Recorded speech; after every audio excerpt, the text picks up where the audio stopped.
the most important decisions you have to make when you're doing your formatting is to pick the correct font. And how do you do that? Your font, just like we talked about before, you have serif and sans serif. The same applies for your formatting. If you want a serif font, that means most likely you're targeting adults, because this is a more sophisticated, professional, easy to read font. And here's a fun fact as well.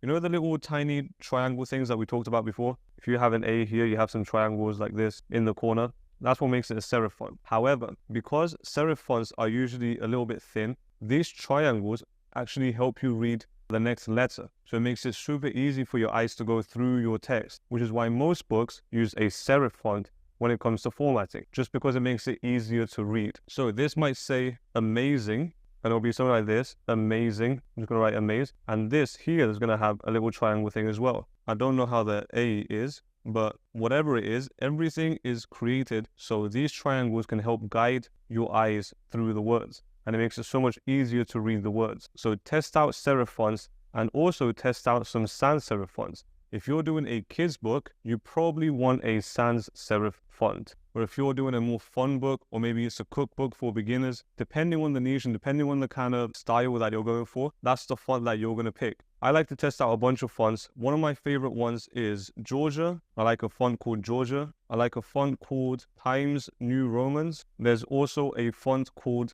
Garamond. That's a good font as well. All of these are serif fonts. But if you want some sans serif fonts, just go in, type it on Google, or go find your own fonts, or try and see what's a nice readable sans serif font, and you're going to find a bunch of them. Now test out a bunch of different fonts and see what looks good. Now once you figure out what actually looks good, there's another thing you need to figure out with your fonts, and that's the size of your font. Now, when you're formatting your book on your computer, one of the traps that I fell into is thinking that the font isn't big enough, because on your computer, you see it in a different size than what you're going to see it if it's real life, which is why I find that the best size for fonts is around 10 to 12 points. Anything from 10 to 12 points is usually what you want to go for. If you're doing a book for seniors, then you want to do around 16 points. Because if you're doing 16 points or more, then you can make your book large print. And large print is extremely desirable when it comes to books for seniors, because a lot of them have bad eyesight, and the larger the print,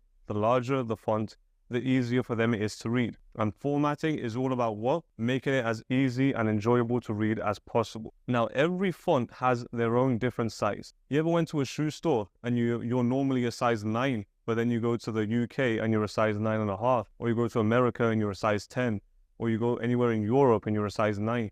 You're different sizes everywhere. Even though you're physically the same size, the other countries have their own different sizes. The same applies for fonts. I might have a Garamond font that looks amazing at 10 points, but once I switch to Times New Romans, I might need to have this 12 points in order for these two to actually be the same size. So it all depends on the font that you pick. Go in, select your font, and try size 10, try size 11, try size 12, try size 14, try size 9, and see what looks best, what feels best. Which one do you think the reader is going to enjoy the most? Now be careful not to go too big, because when you make a font that's too big, it looks so unprofessional. I did the mistake, trust me.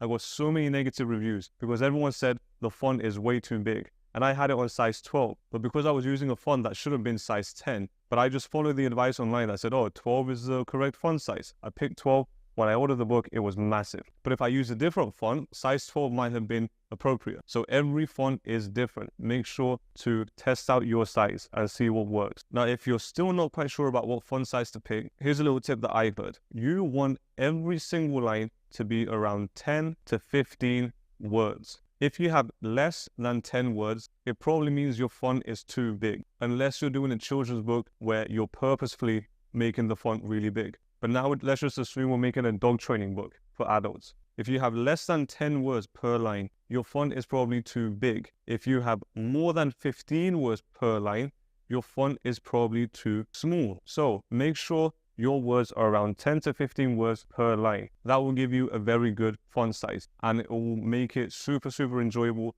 for the reader to actually read your book.